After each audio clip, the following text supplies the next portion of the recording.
Well, today we're looking at the preseason AP Top 25. Welcome on in. I'm J-Rod right here. We have that AP Top 25 today. So we're gonna get you on over to the site in just a few moments. But first, I want to say welcome to SN College Football today, right here on SN. Been waiting all summer for this, to see the AP Top 25. I have glanced through it, but of course, the AP Top 25 shouldn't impact the college football playoff, but it is a baseline to start the season. This is the preseason AP Top 25. Now,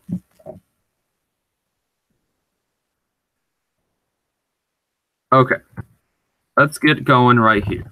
We've got our AP Top 25 right here on SN.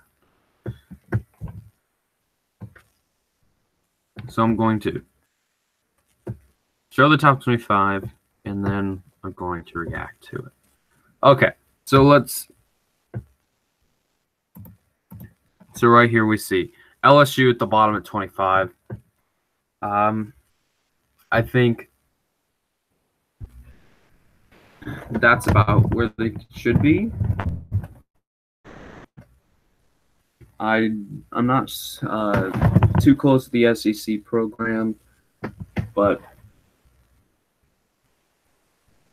it looks like the Tigers are there. Don't know who else received votes. I don't even know if they specified that. But I can't judge them for that. Oregon, they've got a good team, good coach. The North, they will not. It won't be an easy year for them. Texas, like Tom Herman there. And I think their November schedule is all right. Boise State, they've got a chance. They've got a good team. They lose a player to the NFL, but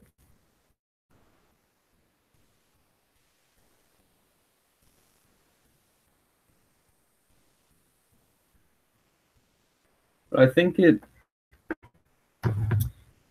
be all right for Boise State. Now UCF, they finished the last year at 6. Now they're at 21 to start the year. Of course, Scott Frost is now at Nebraska.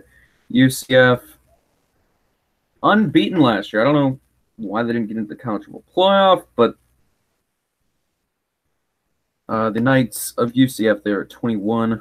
I think that their team has some good players, but I don't know if they've got the culture to get into. And the conference is tough this year as well. Virginia Tech at 20. I don't know what to think of that, but they're there. Florida State at 19. Got, I believe, a new coach, Florida State. They won the national championship in the final year of the CS era. And now they're at 19. I believe Mississippi State also has a new coach. I think that's right. Somebody, I don't remember who exactly at Mississippi State, but I think they'll be right around that late teen spot. Now, West Virginia, I love West Virginia. Will Greer, great quarterback. He'll lead this team probably to the Big 12 championship. They didn't have a good year last year, but West Virginia, it's a much more experienced team than many of the Big 12 teams. They will get it done this year. 17, I think they could be a little higher. TCU at 16, they've had a very consistent team over the last few years. 11-3 last year. The Big 12. Now, TCU, they've been consistent. But I don't know if they have that spark to get them past the Big 12 championship. USC sitting at 15. They've lost a lot of pieces. Don't know where USC is going to be this year. Michigan at 14. This is a big year for Harbaugh. Not a great year last year. Just getting into the Outback Bowl, I believe. Yeah, I think this is the Outback Bowl, and they lost to South Carolina. Michigan at 14, I think they've got an opportunity this year. They're a little more experienced on the defensive end. Don't know what we're going to see on the offense, though, for Michigan. Stanford sitting at 13. Well, it's another consistent program. 9-5 last year, lost the Pac-12 championship to Michigan State in the bowl game. So not a good note to end on, but of course they've got a really good team again this year. I believe Bryce Love is still there. But don't quote me on anything like that. As we approach the top 10, Notre Dame at number 12. Another tough schedule for them. They got Michigan on opening night for them. And we will see how that goes for Notre Dame. Michigan State at number 11. They look to be, again, they got a tough matchup, though, week 2 at Arizona State.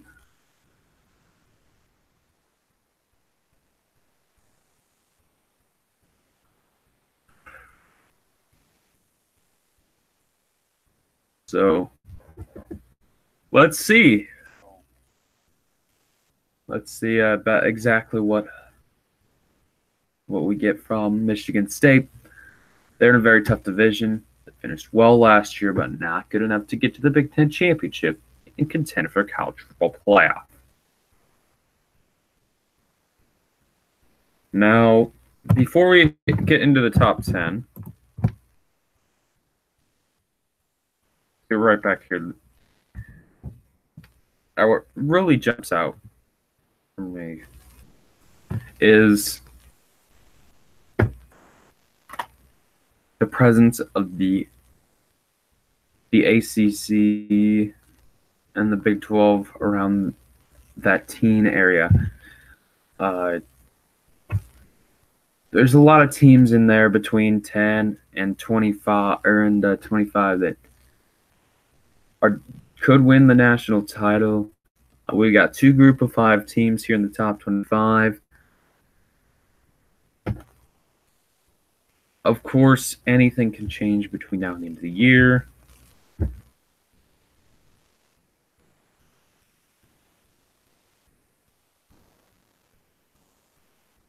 But this is what we've got to go off right now. I like Michigan State. I like Michigan. Those 2 teams could have been higher, but this is only the preseason AP Top 25, so they don't have too much film to go off of to base these. Of course, you'll really see after the first month of college football, you'll start to see teams separate each other from the pack. But it does create a few good early season matchups. Yet to see Auburn, I believe. I don't think we've seen Auburn. I don't think we've seen Washington. So that's going to be a 10 matchup to begin the year in Atlanta. I don't think we've seen Oklahoma either. Oklahoma, they got Florida Atlantic to start the year. Florida Atlantic probably sitting between that 26 and 35 mark. They're a team you don't want to play for any reason. Doesn't help your resume too much, and it's a tough opponent in Florida Atlantic. Now, let's get into the top 10 right now, right here on SN.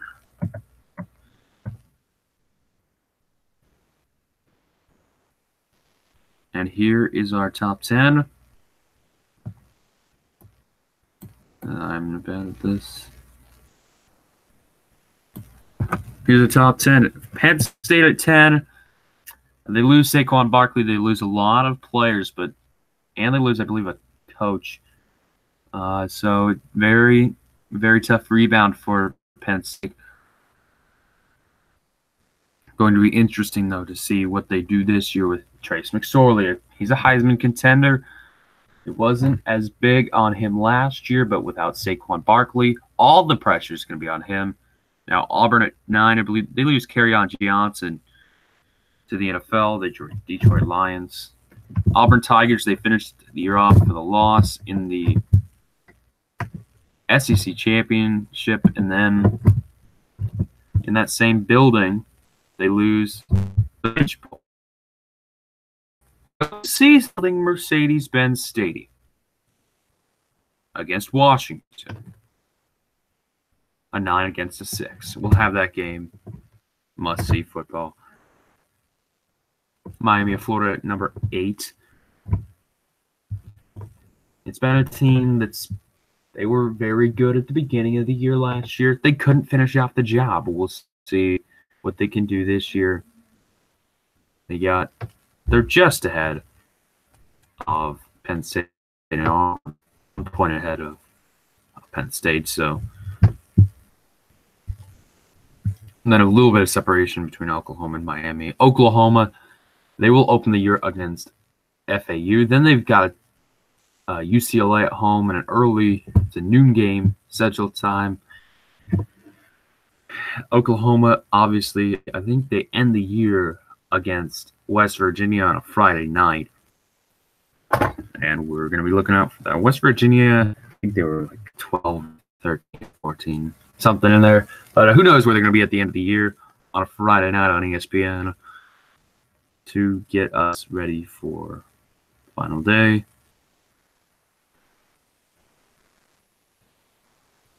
Let's look at Washington. Washington, number 6. One of the best coaches in college football at Washington. He turned Boise State into a bowl-winning machine. Now, Washington got out of the college football playoff 2 years ago, but a big, tough test early in the year against Auburn at Mercedes-Benz Stadium. And then they got Oregon on the road right after playing UCLA on the road this year. Oregon would be coming off a bye in that game. Ohio State at number 5.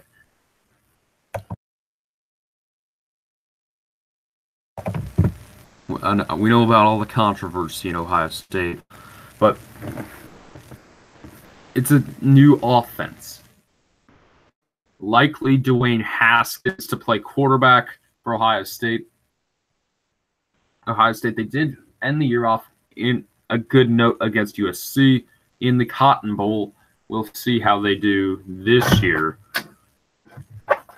in a loaded Big Ten East.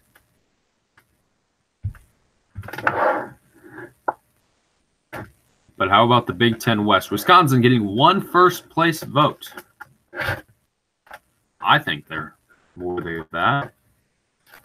Wisconsin, unbeaten heading into the Big Ten Championship, losing to Ohio State, missing out on the college football playoff, but they did beat Miami in the Orange Bowl. Wisconsin, they are one of the best teams in the Big Ten.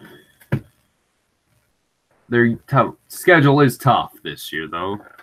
They have to travel to Penn State and Iowa this year, I believe, as well as like one of Michigan, Ohio State, one of those two teams, I think, as well. Not an easy schedule. None of these teams from the Big Ten have easy schedules because you have to play tough opponents every single year. Penn State does have a lot of opponents at home, including, I think they have Iowa and Wisconsin and Ohio State and Michigan State at home. The only big-time road game they've got at Michigan in November, I believe, early November, first week of November. I'll be watching the game to see if Penn State can play on the road. Trace McSorley is good at home. Georgia from the SEC, they're the defending SEC champions. But they did lose two games last year. They lost to two SEC teams. Of course, in the national championship against Alabama, which we all know number one in this AP pool. Georgia losing Sony Michel and Nick Chubb to the NFL. We'll see what Georgia does this year. Of course, a freshman quarterback last year.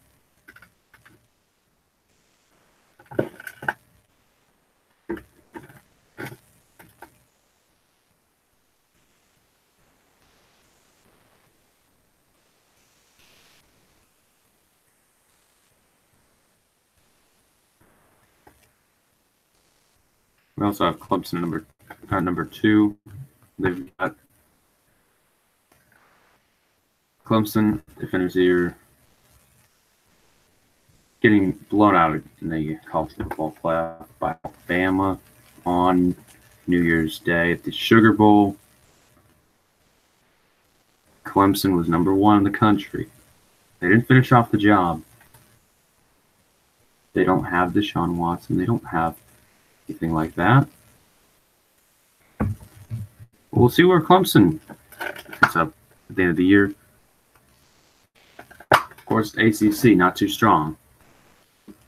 The ACC, I believe, has 3 other teams. So a total of 4 teams in the AP top 25. No, Alabama at number 1. They've been number 1 many of the last few years. Clemson giving 18 first-place votes, but Alabama overwhelming 42 first-place votes.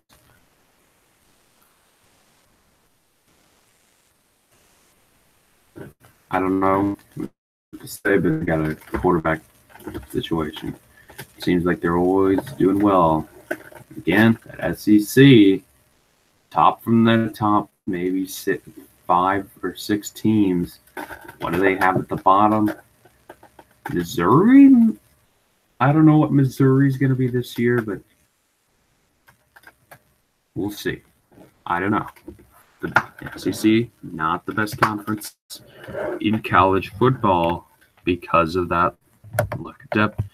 So, not their top 25. College football Saturday, September 1st. See you then.